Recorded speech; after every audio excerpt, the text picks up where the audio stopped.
At my brother's wedding, my place card was taped to a chair outside the restroom. His bride laughed. Only important guests sit inside.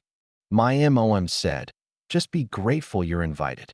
I stood up, took my gift, and said, actually, I think I'm Owen, 28, and I can honestly say I didn't think my brother's wedding would be the moment I finally snapped. I'd always been the quiet one, the good sport of the family, the one who got the hand-me-downs, the one who let my sister pick the bigger room, the one who got volunteered to drive everyone to the airport at 4 a.m. because Owen doesn't mind. For years I shrugged it off. It wasn't worth starting a fight over. But this was different. When I arrived at the venue, a massive, chandelier-covered ballroom that looked like it came out of a royal movie, I was actually a little excited. I'd spent weeks carefully picking out a gift, a really nice espresso machine, because my brother had always said he wanted one. I even had it wrapped with a handwritten card inside. I showed up on time, even early, because I didn't want to be the guy walking in late during the ceremony. The first red flag should have been when the usher looked confused when I said my name. He flipped through the seating chart for a little too long. Then his face lit up with this awkward, "Oh." He motioned for me to follow him, but we kept walking past the tables, past the dance floor, past the bar, until we were basically at the back of the building. He stopped near a hallway that led to the restrooms and gestured at a single folding chair with a place card taped to the seat. Owen. I actually laughed at first. I thought it was some kind of joke. Like maybe my brother was doing a silly prank and they were going to bring me to my real table any second. But the usher just gave me this polite smile, the kind that says, please don't make me explain this, and left. I stood there for a full minute, holding the gift bag, staring at this lonely chair while everyone else's place cards were sitting neatly on white-clothed tables with centerpieces and candles. When I finally sat down, trying to convince myself not to care, my brother's bride walked by with two of her bridesmaids. She glanced at me, smirked, and said loud enough for me to hear, only important guests sit inside. Her friends giggled like it was the funniest thing they'd ever heard. I tried to shake it off, I really did. But when my mom came over, instead of sticking up for me, she just sighed and said, Owen, can't you just be grateful you were invited at all? Don't start anything today. This is your brother's moment. That stung more than I want to admit. It wasn't just a seat, it was the message behind it. That I was an afterthought. That I didn't really belong in the family celebration. And I could feel the heat rising in my chest, this mix of anger and sadness I'd been swallowing down for years. So I stood up. I picked up the gift bag, smoothed the front of my suit, and said quietly, mostly to myself, but loud enough for my mom to hear. Actually, I think I started, but before I could finish, my mom gave me that look. The one that said, don't embarrass us. The one that had shut me up since I was 12 years old and learned that pushing back in this family only made things worse. So I sat back down. I don't even know why. Maybe because I didn't want to ruin the day. Maybe because I wanted to see just how far this would go. The ceremony started, and I could barely hear it from where I was sitting. The music was muffled. The vows were a faint echo. Every so often, someone would pass by on the way to the restroom and give me that half-pitying, half-curious glance. The kind of look you give someone you assume doesn't have anywhere else to be. My cousin Ethan even stopped, crouched down next to me, and whispered, Dude, why are you here? I shrugged, pretending it didn't bother me, and said, apparently this is my seat. He raised an eyebrow and gave a low whistle. Brutal. Guess they had to put the family embarrassment somewhere. He meant it as a joke, but it hit like a punch to the ribs. I smiled weakly just so he'd leave me alone, but inside, my stomach twisted. After the ceremony, I tried to join everyone for the cocktail hour. I figured maybe I could just stand near my cousins, grab a drink, blend in. But when I got to the bar, the bartender asked if I had a drink ticket. I what? Drink ticket. Only for guests with the wristband. I looked down at my wrist. Bare. No wristband. When I asked my mom about it, she said, oh, they probably just forgot. But honestly, Owen, do you really need to drink tonight? You know how you get. How I get? I asked, genuinely confused. She waved a hand like she didn't have time to explain. Loud. It's better this way. Don't make a fuss. So I stood there empty-handed while everyone else clinked glasses and toasted the happy couple. When it was time for dinner, I made my way back to my lonely chair, only to find someone else sitting there. A kid, maybe 12, eating breadsticks and scrolling on a phone. Hey, I said. I think that's my seat. The kid shrugged without looking up. My mom said I could sit here 'cause you weren't using it. I glanced toward the main room. Sure enough, my seat had no plate, no silverware, no glass. Nothing. Like they'd planned for me to sit there, but not actually eat. I wandered around, looking for my mom, but she was at the head table laughing with my brother, looking like the proud mother of the groom she'd always wanted to be. When she finally noticed me hovering, she said, "Owen, what now?"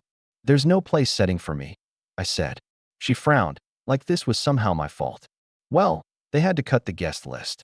You understand, right? It's not personal."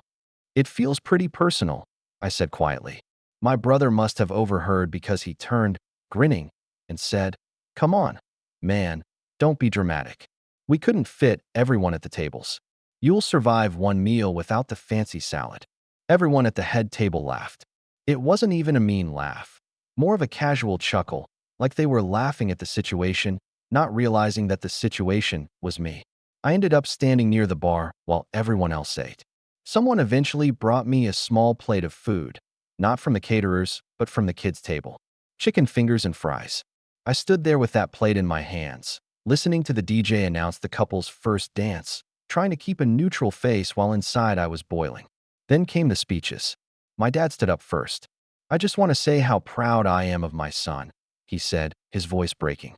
"He's always been the golden boy of the family." He meant it as a compliment, but I swear I felt every head turn toward me. It was like the words hung in the air, pointing a neon sign at the fact that I was not the golden boy. Then my mom stood up. "And to the beautiful bride, welcome to the family. You are exactly the kind of woman I always hoped my son would marry." She glanced briefly in my direction and added, almost as an afterthought, "And of course, Owen is here too." Everyone laughed. I felt my ears burn. It didn't stop there. My aunt clinked her glass and told a story about how my brother once rescued me when I got locked out of the house as a kid. "He's always looked out for Owen," she said, like my entire existence was just a series of opportunities for my brother to play hero. By the time the dancing started, I was exhausted. Not physically, emotionally. I felt like someone had been poking me with a stick for hours just to see when I'd finally react. I tried to sneak out quietly. I figured no one would notice anyway. But as I passed the main table, my mom caught my arm. "You're not leaving, are you?" she asked, eyebrows raised. "Yeah," I said. "It's late. And, you know, I'm basically sitting in the hallway." She sighed dramatically. "Owen, can't you just stay and be supportive for once? Your brother has always been there for you." I almost laughed at that. Always been there for me. Right. Before I could answer, my brother leaned over and said, "Hey, don't take it so hard. You wouldn't understand. You're not really a wedding kind of guy." Something about that set my teeth on edge. Not a wedding kind of guy. Not the kind of guy who gets invited inside. I didn't say anything. I just nodded, turned, and walked toward the exit, clutching the gift bag so tightly my knuckles turned white. I hadn't planned to leave like that. I hadn't planned to do anything, really. But as I stepped out into the cool night air, I realized this wasn't just about a chair by the restroom. This was years of being the afterthought, years of being told to be grateful and not make a scene. I walked to my car, opened the trunk, and set the gift bag inside. I shut the trunk and leaned against it, staring up at the night sky while the music from the ballroom thumped faintly in the background. And for the first time all night, I smiled, because something inside me had just shifted. I sat in my car for a long time, just breathing. I could have driven away right then, and honestly, part of me wanted to, but something held me in place. Maybe I didn't want to give them the satisfaction of thinking I just disappeared quietly. Maybe I wanted to walk back in there, smile, and prove that their little snubs hadn't broken me. So I went back in. The music was louder now, the dance floor packed. I slipped in quietly, figuring I'd stay in the corner, maybe say my goodbyes when things died down. For a moment, I almost convinced myself that I could just let this go. And then I heard the DJ's voice. "All right, everyone. It's time for a special surprise from the happy couple." People started cheering and crowding around the dance floor. I stayed in the back, craning my neck to see. My brother and his new wife were standing arm in arm, grinning like they'd just pulled off the world's best prank. "Before we get back to dancing," my brother said into the mic, "we have a little presentation. Some of you know that Owen," he pointed in my direction, and heads turned toward me, "has always been a bit of a lone wolf. So we thought we'd put together something to celebrate him, too. A slideshow flickered onto the big screen at the front of the room. At first, I thought it would be some sweet montage of family photos. But the first image that appeared was me at 15, awkward and skinny, wearing braces and holding a science fair ribbon. The next slide was me falling asleep on the couch, mouth open. Then me in a swimsuit, looking pale and sunburned, from a vacation years ago. Then me with a bad haircut, me in my old beater car, me in a Halloween costume that didn't fit. Laughter rippled through the crowd. The photos kept coming, all unflattering, all embarrassing. Each one met with louder laughter, louder commentary. "Oh my gosh, remember that haircut?" someone shouted. "Look at his face," another cousin yelled, doubling over. The final slide was a video. A video I'd forgotten even existed. It was from college. Someone had filmed me at a party, sitting outside on the porch after an argument with my then-girlfriend, holding my head in my hands. I hadn't known I was being recorded. I had been crying. The room erupted, not in silence, not in sympathy, in laughter. I felt my chest tighten. For a second, I couldn't even move. I could hear the sound of my own breathing over the music, over the laughter, like I was underwater. When the video ended, my brother wiped fake tears from his eyes and said, "We just wanted to remind everyone what a good sport Owen is. Love you, man." The crowd clapped. People actually clapped. I didn't. I just stood there, rooted to the floor, feeling like every cell in my body had frozen. My mom came over, smiling. "Wasn't that funny? You've always been such a good sport about these things." I turned to look at her. "You knew about this?" "Of course," she said. "I helped pick some of the photos. It was all in good fun, Owen. Don't sulk. Good fun." I repeated, my voice quiet but sharp. She touched my arm like she was soothing a child. "Honey, it's a wedding. People are supposed to laugh." Behind her, I could see my brother high-fiving one of his groomsmen. My aunt was wiping tears from her eyes from laughing so hard. And that was when it hit me. This wasn't just a wedding. This wasn't just bad seating or forgotten place settings or no drink ticket. This was my entire family, standing shoulder to shoulder, laughing at me. I felt something inside me crack. But before I could even process that feeling, my brother walked over, still holding the mic, and threw his arm around my shoulders. "Hey," he said, grinning, "don't look so serious, man. You know we love you." We just couldn't resist showing everyone the real Owen. "The real Owen," I repeated. He nodded. "Yeah, the goofy one, the awkward one. You know, the guy we all grew up with. It wouldn't feel right to leave you out." He meant it as a reassurance, but it landed like a slap. The real Owen. The one they thought was worth putting on display like some kind of circus act. When I didn't answer, he chuckled. "Come on, don't be mad. If it makes you feel better, we almost put in that photo of you in your graduation gown. You looked so nervous you were about to pass out." They had more. I don't even remember what I said after that, if I said anything at all. I just remember pulling away from him and walking outside again, my hands shaking. The night air felt colder now, sharper. I stood under the awning and listened to the muffled music and laughter coming from inside. And for the first time, I didn't feel sad. I felt angry. Not the kind of anger that makes you yell or throw things. This was colder, heavier. The kind of anger that sits in your stomach and doesn't go away. Through the window, I saw my mom raise her glass in a toast. I couldn't hear what she was saying, but everyone laughed again, and I saw my brother nodding proudly. They weren't sorry, not even a little. I stayed there for a long time, watching them celebrate, dance, eat cake, as if nothing had happened, as if humiliating me was just part of the entertainment. And in that moment, one very clear thought formed in my head. If they wanted the real Owen, they were about to meet him. I didn't go back inside. I stayed under the awning long enough for the laughter to turn into background noise, like the hum of a distant highway. Every now and then, the music would change, slow song, fast song, a cheer for the bouquet toss. And I'd think about going back and just to grab my coat and leave properly. But every time I pictured stepping back into that room, facing those grinning faces, my chest tightened. So I left, quietly, no goodbyes, no explanations. When I got to my apartment, the silence was deafening. Usually I liked the quiet. I lived alone, and it was nice to have a space that was just mine. But that night it felt hollow, like the walls themselves were listening. I dropped the gift bag on the counter and just stared at it. The carefully wrapped espresso machine, the handwritten card I'd spent half an hour on. I could still hear my brother's voice in my head, laughing as the crowd clapped. I could see the slideshow replaying in my mind, those pictures flashing one by one. I sat down at my kitchen table and put my head in my hands. I don't know how long I stayed like that. At some point, my phone buzzed. A notification from our family group chat. A picture of my brother and his wife holding champagne, with the caption, "Best night ever. Thanks everyone for making it perfect." Underneath, my aunt had commented, "Owen left early, didn't he?" My mom replied, "He's always been sensitive. We'll talk to him later." No one said, "Maybe we went too far." No one said, "We should apologize." They just moved on. I put the phone down face first and stared at the grain of the table until my eyes blurred. That was the worst part. Not the slideshow, not the public humiliation, not even the mocking smiles. The worst part was realizing that no one thought they had done anything wrong. That I could be humiliated in front of every friend, every relative, every coworker they'd invited.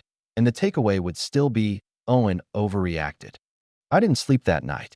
I tried. I lay in bed staring at the ceiling, replaying every moment from the evening, every laugh, every look.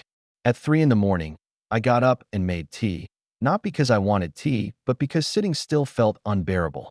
I ended up digging out an old box of photos from my closet. Pictures from birthdays where my brother was always front and center blowing out the candles while I was in the corner, holding the cake. Family vacations where I was the one taking the pictures, so I barely existed in them. My high school graduation photo, the one where my parents stood on either side of my brother shaking his hand for being such a supportive sibling, while I stood there clutching my diploma like a prop. I sat there on the floor, surrounded by pictures, and for the first time, I saw it clearly. This wasn't a one-night thing. This wasn't just bad planning or wedding stress. This was a pattern, a lifetime of being the afterthought, the punchline, the convenient prop to make someone else look better. And I realized something else. I was tired. Not just hurt. Not just angry. Tired. I thought about calling someone, a friend, a coworker, anyone, but it was late, and I didn't even know what I'd say. Hey, my family used me as the evening's entertainment, and everyone laughed. Should I be okay with that? Instead, I sat there until the sun came up, the photos scattered around me like evidence at a crime scene. The next day, I kept my phone on silent. My mom called twice. My brother texted once. "Hey man, hope you're not too mad. You know it was just a joke." I didn't answer. Monday at work, I kept my head down. But apparently news travels fast. One of my coworkers stopped by my desk and said, "Heard you were the star of the wedding slideshow. Guess you're famous now." She meant it as a joke, but my throat tightened.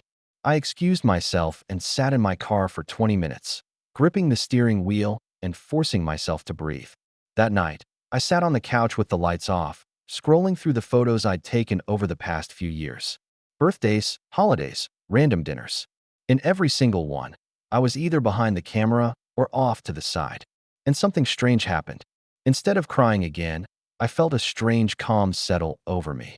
Like my brain had finally accepted what my heart had been fighting. They weren't going to change. No matter how many times I showed up, no matter how many gifts I brought, no matter how many airport rides or house-sitting favors or last-minute emergencies I handled, they were never going to see me as an equal. So maybe it was time to stop trying. That thought scared me at first. The idea of pulling back, of not being available on demand, of letting them figure things out without me. But as I sat there in the dark, it also felt lighter, like taking off a heavy coat I hadn't realized I'd been wearing. The next morning, I deleted the family group chat from my phone. I didn't block anyone, not yet, but I silenced their notifications. I turned off read receipts. I made a quiet promise to myself. No more being the family's safety net. If they needed me, they could figure it out on their own. I didn't tell anyone about this decision. Not yet. It felt like something I needed to keep close, like an ember I wasn't ready to show the world. But that night, when I passed the gift bag still sitting on the counter, I didn't feel guilty about keeping it. I didn't feel guilty about anything. For the first time in a long time, I felt steady. And somewhere deep down, a small, steady voice whispered that I wasn't done. Not by a long shot. Something shifted in me after that night. Not all at once, not in some dramatic lightning strike moment, but gradually, like a tide turning. At first, it was small things. I stopped volunteering for every family errand. When my mom texted asking if I could come fix their Wi-Fi, I told her I was busy, even though I wasn't.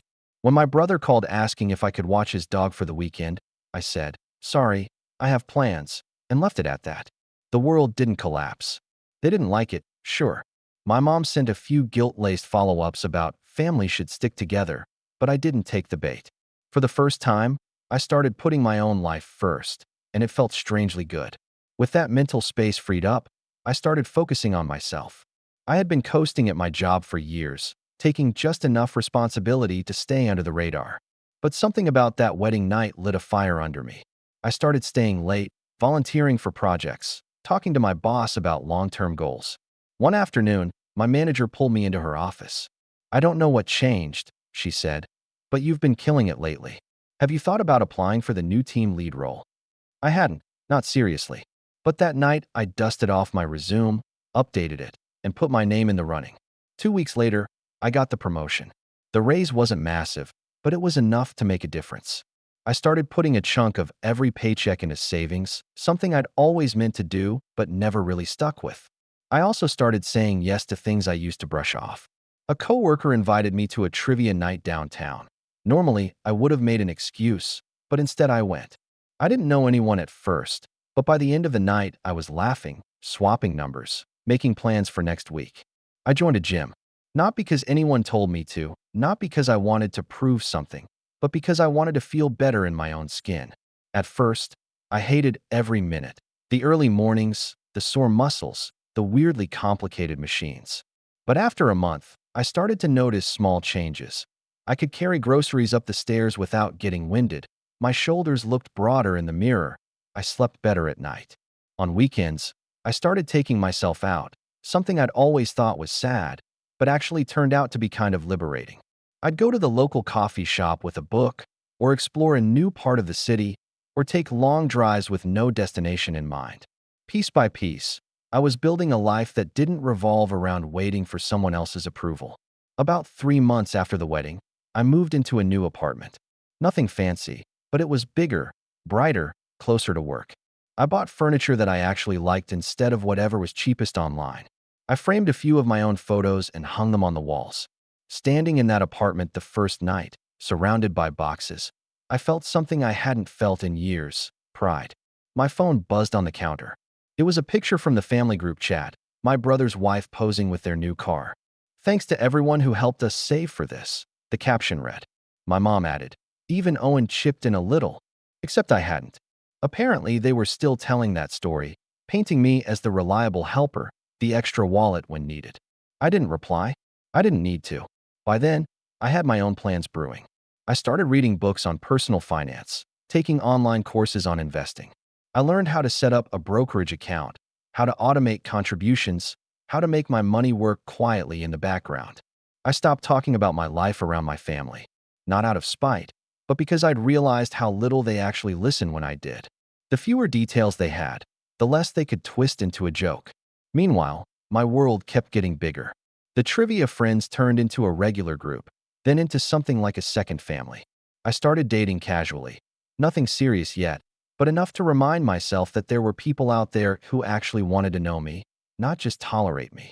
Every now and then, the memory of the slideshow would come back. The laughter, the video, the way everyone clapped. But it didn't hurt as sharply as it used to. Instead, it started to feel like fuel. One night, about 6 months after the wedding, I was having dinner with a couple of coworkers when one of them asked, "So, do you ever see your family much?" I thought about it for a long moment before answering. "Not as much as I used to," I said finally. And I realized I didn't feel guilty. Not even a little. I wasn't hiding anymore.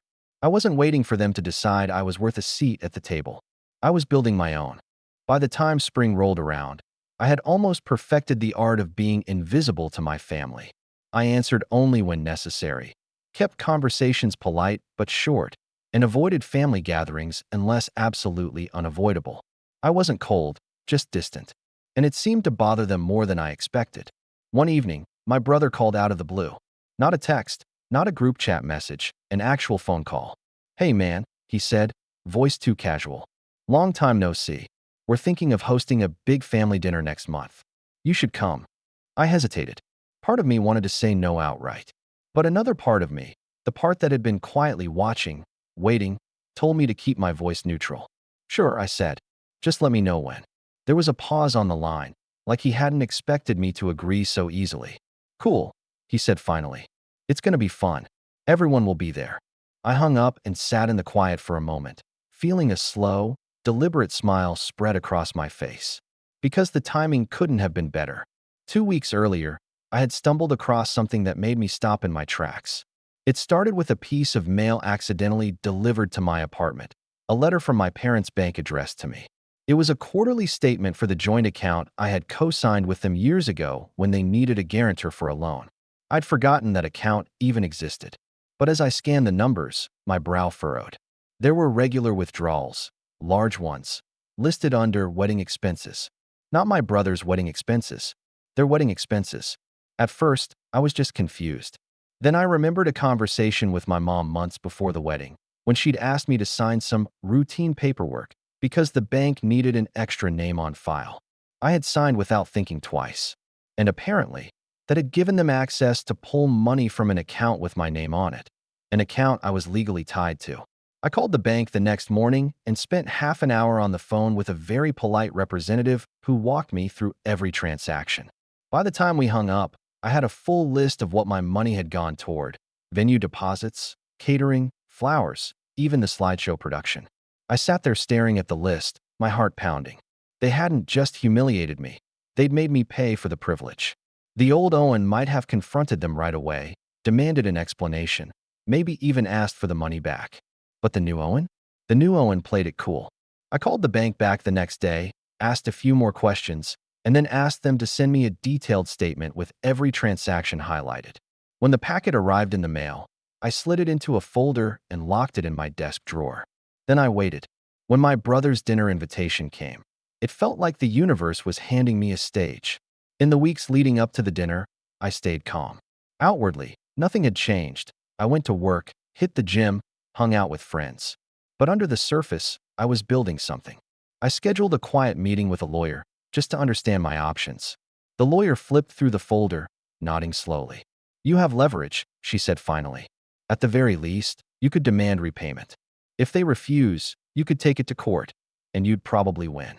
I don't necessarily want to go to court, I said, but I want them to know I could. She smiled faintly. Then keep records. And when you're ready to confront them, do it in a way they can't ignore. That night, I went home and organized everything: bank statements, emails, text screenshots from my mom confirming I had signed the paperwork. It was all there, lined up in chronological order, impossible to argue with. I started rehearsing what I'd say. Not loud, not angry, calm. Measured. The kind of calm that makes people lean in because they can feel the weight behind every word. I practiced keeping my expression neutral. I practiced not smiling when I imagined the look on their faces. And with every rehearsal, my resolve hardened. This wasn't about revenge for revenge's sake. This was about finally making them see me, not as the punchline, not as the backup plan, but as someone they could no longer dismiss. The night of the dinner, I dressed sharply but not too sharply, just enough that they'd notice I looked put together. When I walked in, my mom greeted me with a slightly surprised, "Oh, Owen, you made it." "Of course," I said lightly. "Wouldn't miss it." I kept the conversation polite, even smiled when my aunt made a half-hearted joke about my disappearing act after the wedding. But every time my brother glanced at me across the table, I could tell he felt something was different. When dessert was served, my mom clinked her glass. "So glad we could all be together tonight," she said warmly. I waited until the room settled, until every eye was on me. Then, very calmly, I placed the folder on the table in front of me. "I actually have something I'd like to talk about too," I said. My brother frowned. "Sure? What's this?" I slid the folder across the table toward him. "Just some paperwork I thought you should see," I said. My voice was steady, almost pleasant. He opened it, flipped through the first few pages, and froze. I sat back, hands folded, watching the color drain from his face. No one said anything. Not yet. But the silence around that table felt electric. And for the first time in my life, I felt completely, utterly in control. The silence stretched, so long you could hear the air conditioner hum. My brother turned another page, his brows knitting tighter with every line. When he reached the final page, he closed the folder slowly, like he was buying himself time. "Where did you get this?" he asked finally, his voice tight. I leaned back in my chair, calm as a lake at dawn. From the bank. My name's on the account, remember? My mom frowned, her fork frozen halfway to her mouth. What account? The one you had me sign before the wedding, I said. The one you said was just routine paperwork. Turns out I was legally responsible for an account that paid for almost your entire wedding. A few relatives shifted uncomfortably. It wasn't the entire wedding, my brother said quickly, defensive now. No, I agreed. Just the venue, the caterer, the photographer, the flowers, the band. Oh, and the slideshow production. That one was my favorite. I let the words hang there. Someone at the far end of the table coughed. Look, my mom said, setting her fork down. It's not like you were hurting for money. And you know we would have paid you back eventually. That's funny, I said lightly, because I checked. There haven't been any repayments. Not one. And legally, since my name is on that account, I'm the one who would have been liable if anything had gone wrong. My brother's jaw clenched. I reached into my jacket and pulled out a single sheet of paper. I had my lawyer draft this, I said, sliding it toward him. He didn't touch it. It's a formal request for repayment, I explained. Not a lawsuit, not yet. But if the full balance isn't returned to me within 30 days, I will take it to court. And just so you know, every single transaction is documented and timestamped. This folder is basically Exhibit A. The room was dead quiet now. My aunt, the one who had laughed the loudest at the slideshow, cleared her throat. Owen, surely we can settle this privately. No need to make a scene. I turned to her, smiling politely. I'm not making a scene. I'm giving them a chance to make it right, privately. My brother finally spoke, his voice low. You'd really take us to court? If I have to, I said simply. I'm done being the family ATM. And I'm done being the family punchline. I didn't raise my voice. I didn't need to. The words seemed to hit harder because of how calmly I said them. My brother looked like he wanted to argue, but my mom put a hand on his arm. We'll talk about it, she said, her tone subdued now. You have 30 days, I reminded them gently. After that, it's out of my hands. I stood, smoothed my jacket, and nodded to the table. Thanks for dinner. I'll see myself out. No one stopped me. As I walked to my car, I could feel their eyes on me through the window, the whole table frozen in stunned silence. The next morning, I woke up to a flurry of messages, texts from my mom, my brother, even my dad, all suddenly very eager to work this out. I didn't reply right away. I went about my day, hit the gym, met a friend for coffee, finished a project at work, and only that evening did I send a simple reply. All communication in writing from now on. Email only. It felt good, clean, professional. Within a week, they sent me a formal repayment plan. Not just the amount taken, but interest, likely at the lawyer's suggestion. I had them sign it. I had it notarized. When the first payment hit my account, I didn't celebrate. I just filed it away and kept moving forward. Because this wasn't about the money anymore. It was about proving, to them and to myself, that I wasn't the helpless, overlooked little brother anymore. A few weeks later, I got an invitation to another family event, a cousin's birthday party. I almost didn't go, but then I decided I would. When I arrived, people were friendlier than I'd ever seen them. My aunt made a point of hugging me. My mom asked if I wanted a drink, and actually handed me one without a lecture. And when my brother started to tell a joke at my expense, he caught himself halfway through and changed the subject. I didn't gloat. I didn't need to. Because for the first time in years, I wasn't on the outside looking in. I was at the table, on my own terms.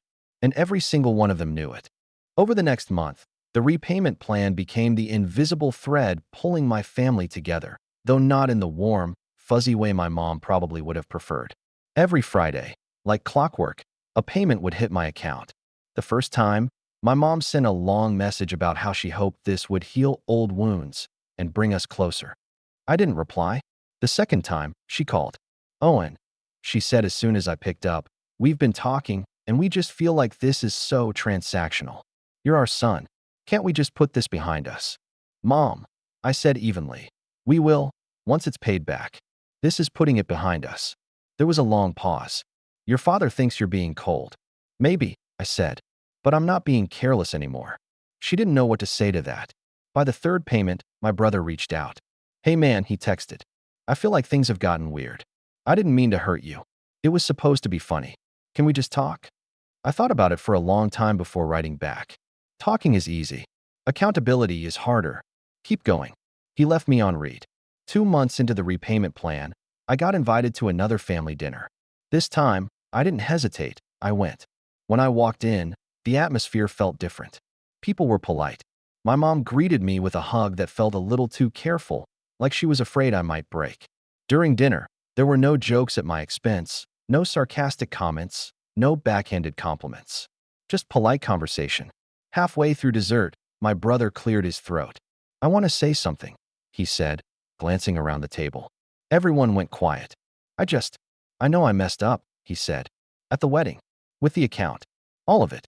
I thought it was a joke, but it wasn't funny. Not to you. And I should have realized that sooner." It was the closest thing to an apology I'd ever heard from him. I nodded once. "Thank you." And that was all I said. Because the truth was, I didn't need more than that. The repayment plan finished on schedule.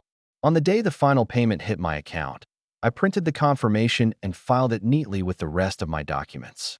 Later that night, I dropped by my parents' house, unannounced, and found them sitting in the living room. "I came to let you know the account is settled," I said. "We're square." My mom nodded quickly. "Good. I'm glad. I was afraid you'd hold this over us forever." "No," I said. "I'm not holding anything. I just know where I stand now."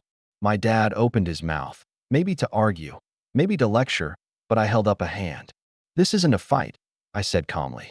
"I just wanted you to know I won't be the family's safety net anymore. If you want me in your lives, it has to be because you actually value me, not because you need me." The room was silent. I stood there for a moment longer, then turned and let myself out. Walking down their front steps, I felt lighter than I had in years. At the next family event, a cousin's engagement party, I walked in late, took a seat near the middle of the room, and felt every eye on me. This time, no one laughed. No one made a joke. When the toast came around, my brother raised his glass toward me. "Glad you're here, man," he said simply. I raised mine back, met his eyes, and smiled. Because for the first time in my life, I wasn't sitting by the restroom, I wasn't an afterthought, and I wasn't anyone's punchline. I was exactly where I chose to be. And as I sipped my drink, I thought, they'll never tape my name to a chair again.